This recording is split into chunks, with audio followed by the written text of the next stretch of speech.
Olá, bom dia, boa tarde ou boa noite para você que mais uma vez está conosco em mais um estudo do Apocalipse, versículo por versículo. Hoje nós vamos dar continuidade ao estudo do capítulo 12 do livro do Apocalipse. Nós já estudamos juntos os 4 primeiros versículos do capítulo 12. E hoje vamos estar dando então prosseguimento aos nossos estudos a partir do versículo 5. E vamos permitir então que o Senhor decida quantos versículos hoje nós estaremos estudando.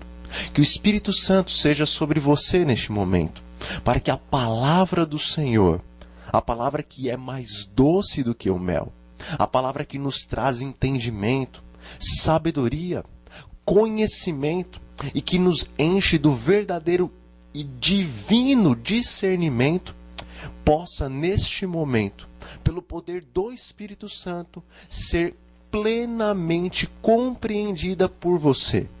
Que o Senhor também, em sua bondade, enquanto eu falo, esteja abrindo a minha mente para que as verdades grandes e ocultas, escondidas na palavra da profecia, me sejam mais plenamente reveladas, para que eu possa também, com mais compreensão, precisão, repassar com exatidão cada uma das profecias para vocês que sempre estão acompanhando os estudos do Apocalipse, versículo por versículo.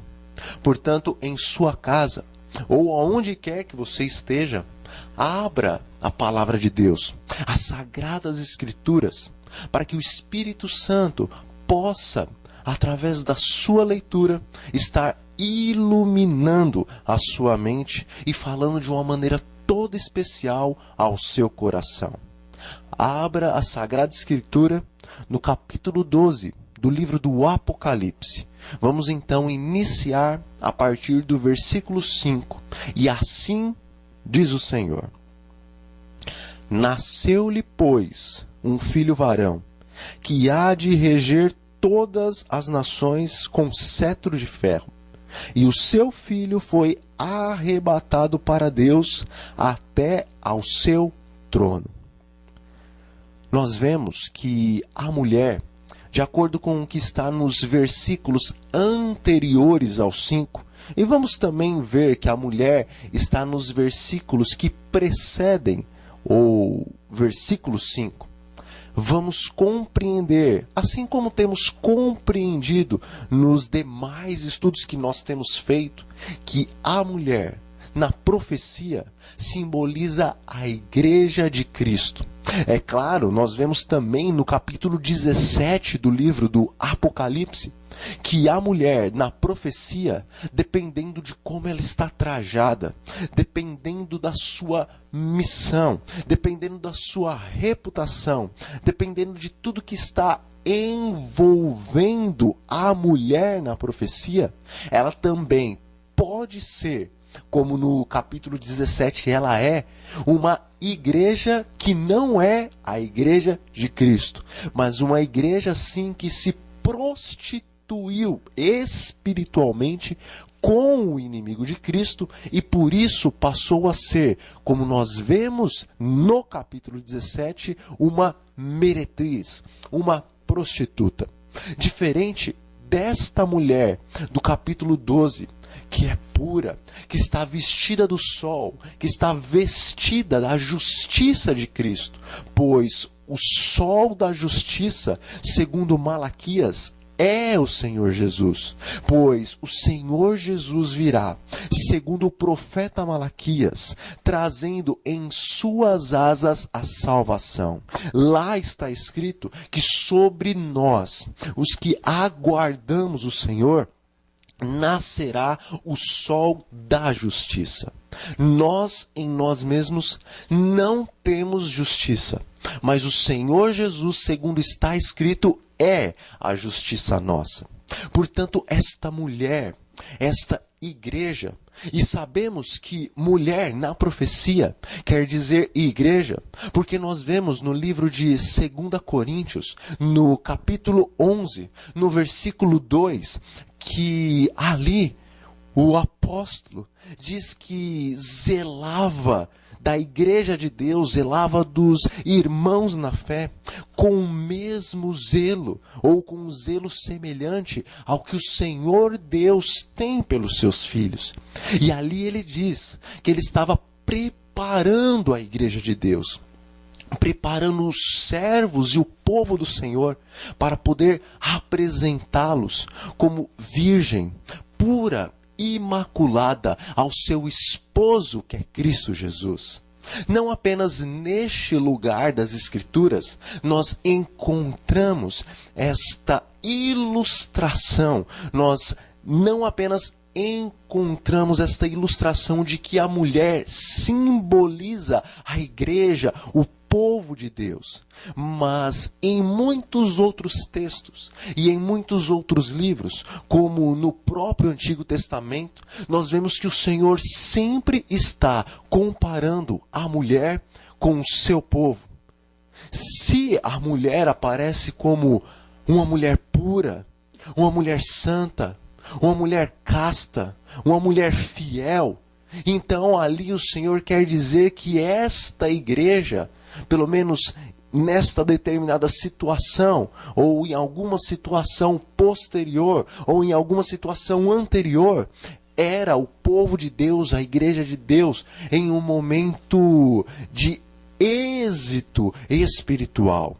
Todavia, vemos no Antigo como no Novo Testamento e também na profecia, que quando a mulher tem as características de uma prostituta, quando ela está a abandonar ou a trair o seu marido, ela é comparada, ou ela se torna uma figura do povo de Deus, quando este se afasta do seu Deus, do seu Redentor, para prostituir-se com outros ídolos, com outras entidades espirituais. Sabemos que há só um Deus, e também um só Senhor, Jesus Cristo, e um só Espírito. Sabemos que o Pai, o Filho e o Espírito Santo são o divino Deus, e não há outro. Nunca houve e nunca haverá. Sabemos então pelas próprias Escrituras, tanto no Antigo como no Novo Testamento, que as entidades espirituais e que os ídolos são os próprios espíritos imundos.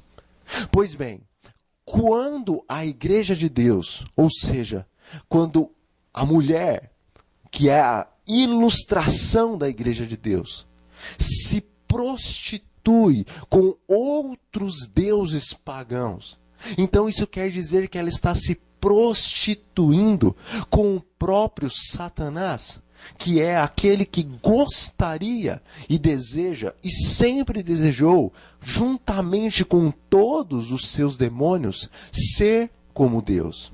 Aquilo que ele não conseguiu no céu, ele tentou fazê-lo na terra. Por isso, temos que comparar estas duas mulheres que existem no capítulo 12 e no capítulo 17 do livro do Apocalipse, com todas as ilustrações que o Senhor Deus dá a respeito da mulher nos demais versículos e capítulos da Bíblia, para que entendamos que a mulher de Apocalipse 12, tendo todas essas características de pureza, é o povo de Deus, a igreja de Deus, que não se apostatou da fé, que não adulterou com ídolos, que não adulterou a sua doutrina, a qual foi dada pelo seu Senhor, pelo seu esposo, Cristo Jesus, o Rei do Universo, aquele que no Monte Sinai, com o seu próprio dedo,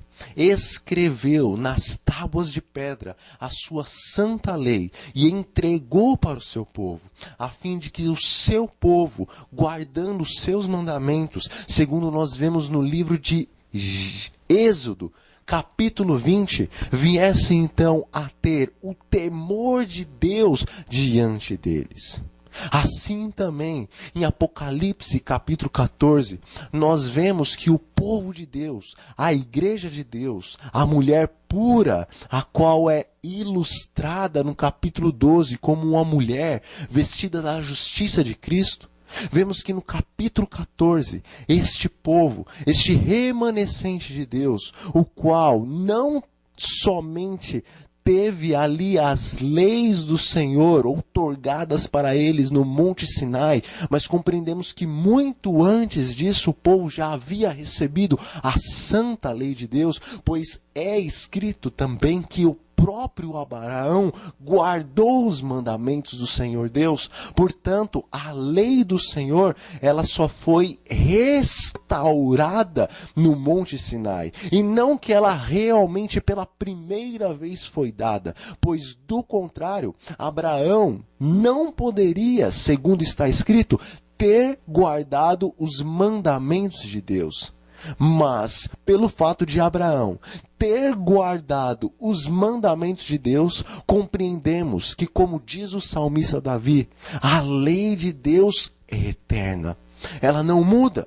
Jesus Cristo nos disse que passariam os céus e a terra, mas nem um tio, nem uma vírgula, nada da santa lei de Deus passaria até que tudo se cumprisse. E o apóstolo Pedro nos diz que no dia do retorno do Senhor Jesus Cristo, céus e terra e todas as demais coisas, todos os demais elementos passarão com um estrepitoso estrondo. Céus e terra não passaram. O Senhor Jesus Cristo não voltou. A lei do Deus infinito continua vigorando. Os mandamentos de Deus são a lei da liberdade. E o apóstolo Tiago nos diz que seremos julgados pela lei da liberdade. Portanto, a graça e a lei devem sempre andar juntas. Não há uma distinção diante de Deus entre fé e obras. Elas devem andar juntas, porque isto é, de acordo com Salomão, o dever de todos os homens: temer a Deus e guardar os seus mandamentos. Não seremos salvos por guardar a lei de Deus. Segundo o próprio Tiago e o próprio apóstolo Paulo, deixam isto claro em suas cartas, em suas epístolas. Todavia, dizem ambos que sem fé é impossível agradar a Deus. Todavia, a fé sem obras diante do Senhor é morta. Por isso, o verdadeiro cristão, o verdadeiro povo de Deus, a verdadeira igreja do Senhor, desde Abraão até os nossos dias, ela compreende que a fé e as obras devem andar juntas, pois o reino de Deus foi estabelecido e é estabelecido e sempre o será debaixo, ou na verdade, sobre o alicerce imutável da lei de Deus, que é justiça e é juízo, segundo está escrito no livro dos Salmos. Portanto, meu irmão, minha irmã, meu amigo e amiga, você que está nos assistindo, tenha plena certeza e convicção que as Santas Escrituras, elas nunca lançam a lei de Deus por terra e a pisam. Nunca, em nenhum lugar, nas Santas Escrituras, algum profeta, algum apóstolo, algum discípulo disse jamais que a lei dos 10 mandamentos fora em algum momento ou seria em algum momento abolida.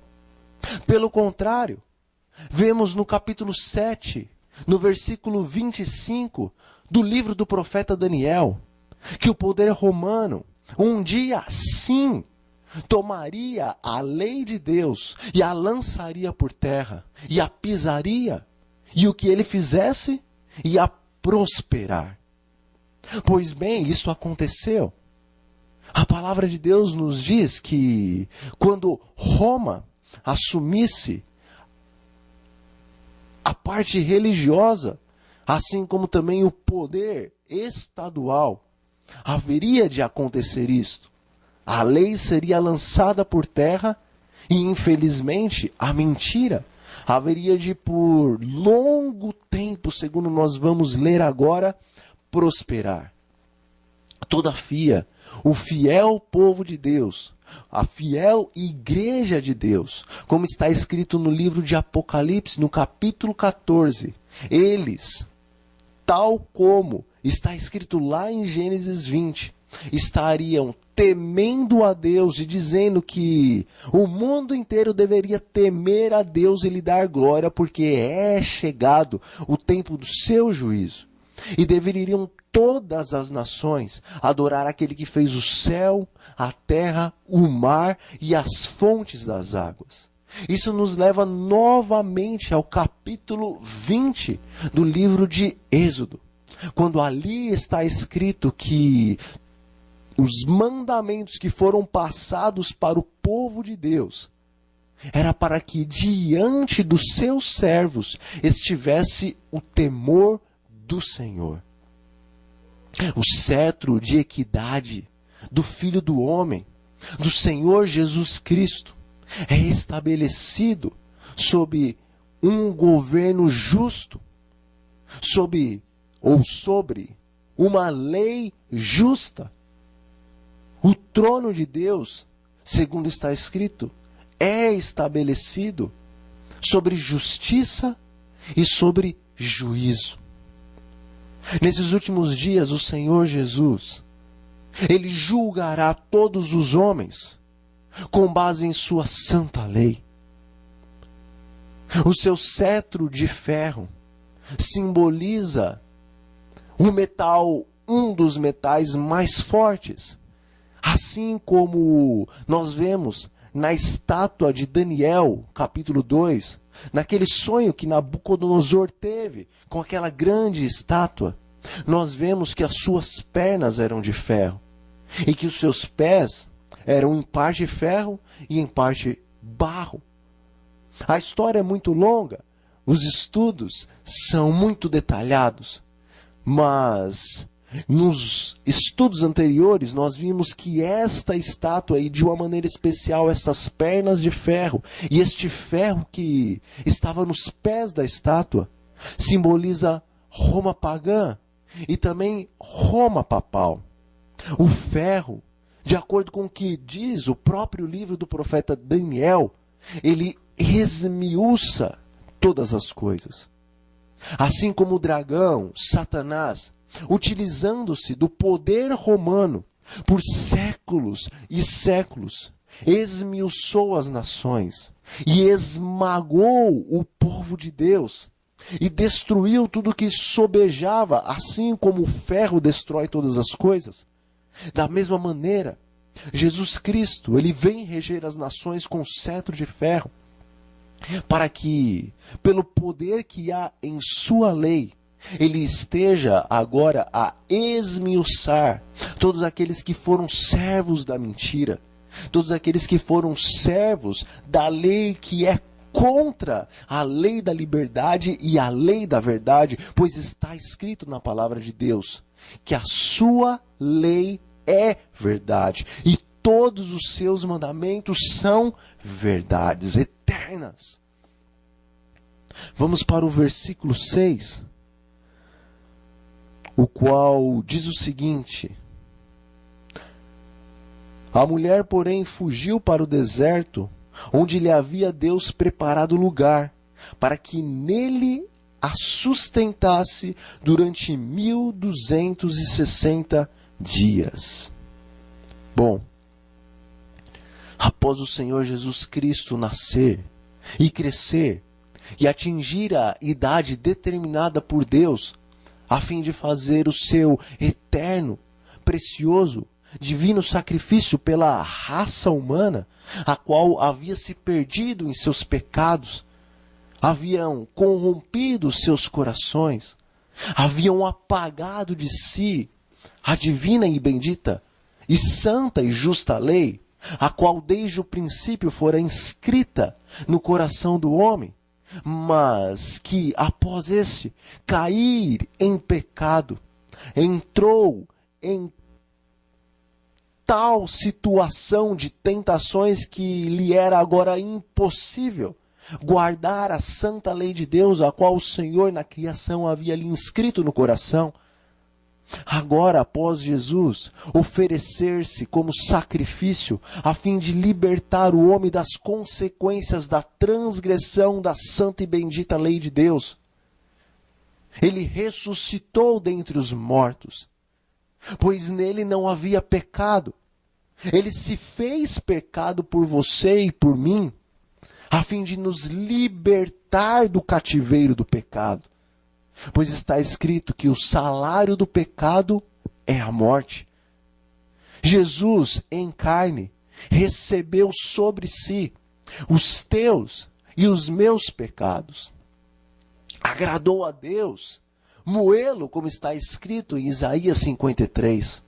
Pois do contrário, você e eu, por causa dos nossos pecados e por causa da nossa ofensa diante de Deus, seríamos esmagados pelo peso da lei de Deus, a qual diz que todo aquele que pecar, este morrerá. A palavra do Senhor Deus nos diz que não existe ninguém nesta terra que seja bom ou que verdadeiramente não seja corrupto, mas está escrito que todos pecaram e todos carecem da glória de Deus. Sendo assim, todos nós merecíamos o salário do pecado sobre nós, que é a morte. E não a morte como vemos até os dias de hoje, mas sim a morte eterna. Aquela que, depois do milênio, segundo o capítulo 20 do livro do Apocalipse, todos os ímpios hão de experimentar.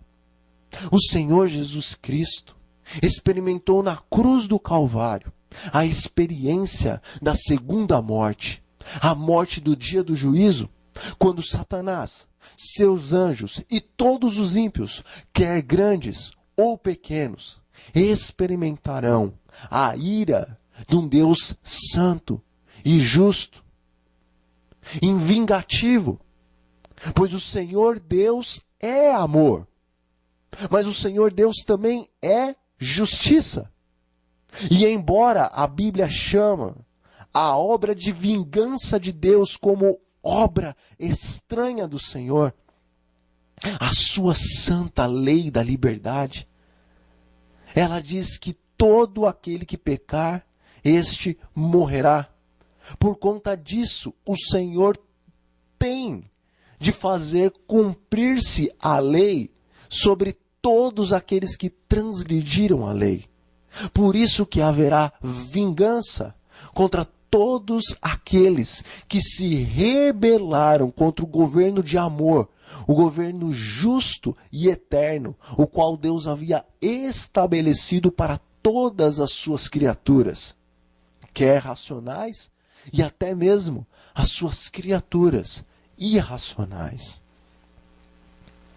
A verdade é que quando o Senhor Jesus Cristo ressuscitou dentre os mortos, pois por mais que ele recebeu sobre si os nossos pecados, e o seu coração explodiu pelo peso da transgressão que estava sobre ele, e pela ira do Senhor Deus, a qual recaiu sobre ele, e vemos isso no momento em que o Senhor Jesus brada da cruz, dizendo: Pai, Pai, Deus meu, por que me abandonaste? Naquele momento o Senhor Jesus estava experimentando as terríveis consequências da segunda morte, quando todo o pecador no dia do juízo compreender que ele mesmo se colocou além do alcance da graça de Deus, porque deliberadamente rejeitou a sua lei, rejeitou a sua aliança, a qual era feita no sangue do seu divino Filho. O Senhor Jesus, em seu amor, em seu tão profundo amor, a ponto de desistir do seu trono, da sua glória, da adoração que ele recebia dos santos anjos, e descer como homem, sabendo que os perigos os quais o próprio Adão passou e acabou caindo em tentação, ele mesmo estaria passando por estes. O Senhor Jesus, meu irmão e minha irmã, embora sendo Deus, ele desceu a esta terra, sabendo que ele poderia cair em tentação, vir a transgredir a lei de Deus e receber em si a penalidade da lei, a qual diz que todo aquele que pecar, este morrerá. Mas o bendito e eterno Deus, ele amou o mundo de tal maneira que ele aceitou o plano do seu Pai, plano esse de libertar os cativos da morte, os cativos das garras de Satanás. Ele se desprendeu de todas as coisas. Ele anulou-se a si mesmo. Se escondeu em um invólucro humano para poder descer a esta terra, passar por todas as tentações e provações e aflições e angústias terríveis, as quais você e eu passamos, e as quais você e eu nunca jamais poderíamos suportar tal como ele suportou. Ele fez isso tão somente para que, experimentando todas estas coisas, pudesse ser considerado diante de Deus o Pai digno de ser o Cordeiro de Deus que tira o pecado do mundo. O precioso sangue do Filho de Deus, que é tal como Cordeiro inocente, que dá a sua vida em sacrifício para salvar a humanidade, foi aceito pelo Altíssimo. O Pai, o Espírito Santo, o céu todo se assombrou diante do sacrifício do Filho de Deus, o qual poderia no Getsêmani ter rejeitado o plano da redenção. Naquele momento em que o cálice da aflição estava a tremer nas mãos de Cristo, ele chegou a temer as consequências da morte, pois naquele momento ele enfrentava mais uma vez o príncipe das trevas, e este o tentava, dizendo que, se porventura os pecados do mundo recaíssem sobre ele, certamente para sempre ele seria afastado da presença do Pai. E não haveria mais reconciliação entre ele e o Pai.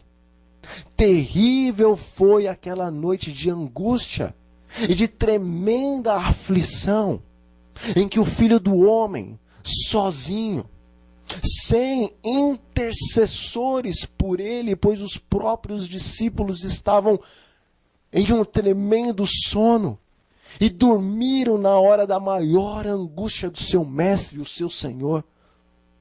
Neste momento, Jesus sozinho, enfrentando as trevas, temeu e disse: Pai, se possível, passa de mim este cálice. Se possível, que a humanidade seja salva por uma outra forma, de um outro jeito. Passa de mim este cálice. Todavia não seja como eu quero, mas sim como tu queres. E após momentos de luta, tanto com as trevas, mas momentos de luta em oração com o próprio Deus, tal como Jacó no vale do Jaboque estava a lutar com o anjo do Senhor. Então Jesus Cristo se rendeu completamente por você e por mim. e aceitou o cálice amargo e tomou até a última gota, a fim de te salvar. Ressuscitou por isso Jesus, pois aceitou ser propiciação em favor do homem. Mas, mesmo tendo recebido em si os pecados do homem, sendo que ele nunca jamais pecou contra a santa e bendita lei de Deus, então, por direito, ele deveria ressuscitar. E agora o Senhor Deus o exaltou a uma posição muito maior do que todas as demais posições. Tornou-se o nosso Senhor e Salvador, Rei dos reis e Senhor dos senhores. Subiu até a destra do poder, até a destra do Deus bendito e eterno, e foi coroado como Redentor do mundo e como Rei do universo. Jesus está hoje à destra do Pai, segundo as Santas Escrituras nos diz, intercedendo por você, intercedendo por mim, fazendo expiação por todos aqueles que um dia morreram e que entregaram as suas vidas nas mãos do Senhor. Jesus está voltando. E não é à toa que o Senhor está trabalhando tão zelosa e poderosamente a fim de alcançar o maior número de pessoas ao redor de todo o mundo. A palavra de Deus tem se espalhado. As profecias estão se cumprindo. O livro do Apocalipse mais parece um jornal do dia do que um livro de profecias. Pois quando abrimos a palavra de Deus neste livro profético, vemos que os grandes sinais não estão apenas para acontecer, mas muitos já aconteceram.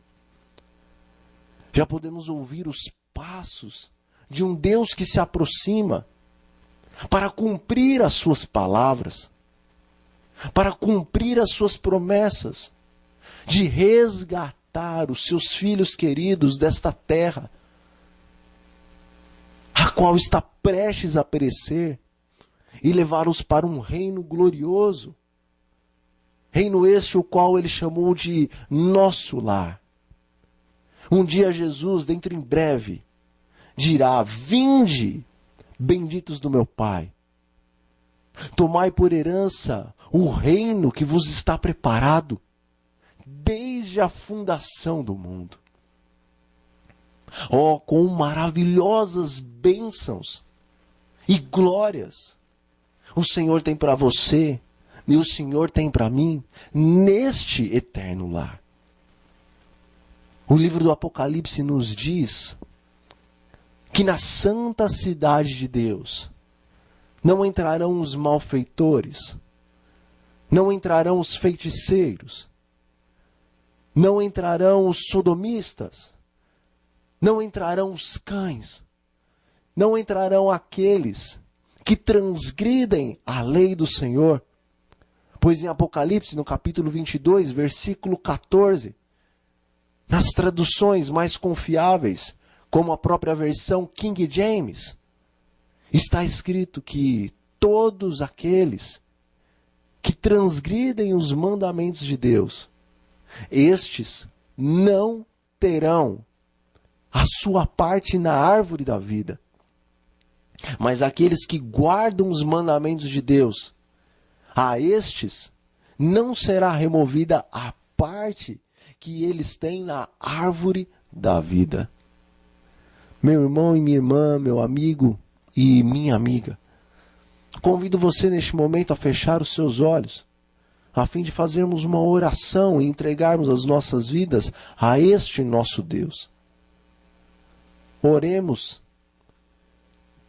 e permitamos que o Senhor faça toda a diferença em nossas vidas, em nome de Jesus. Senhor nosso Deus e nosso Pai, Graças nós lhe damos por todas as bênçãos que o Senhor nos tem derramado e que ainda nos derramará.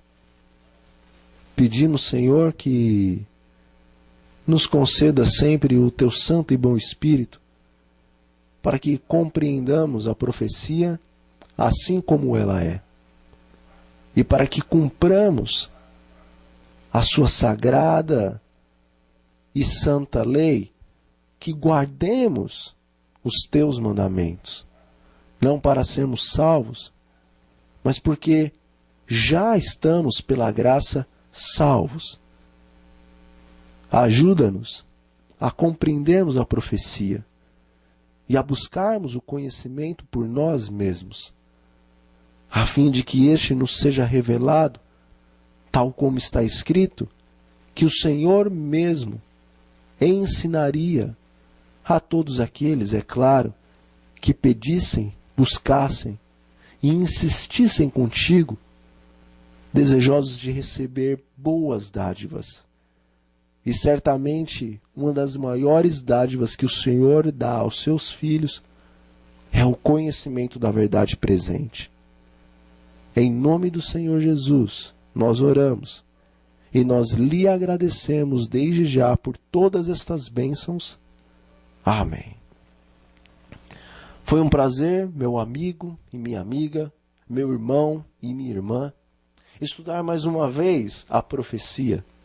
Embora não lemos vários versículos, o Senhor Deus nos guiou na compreensão de ao menos um versículo.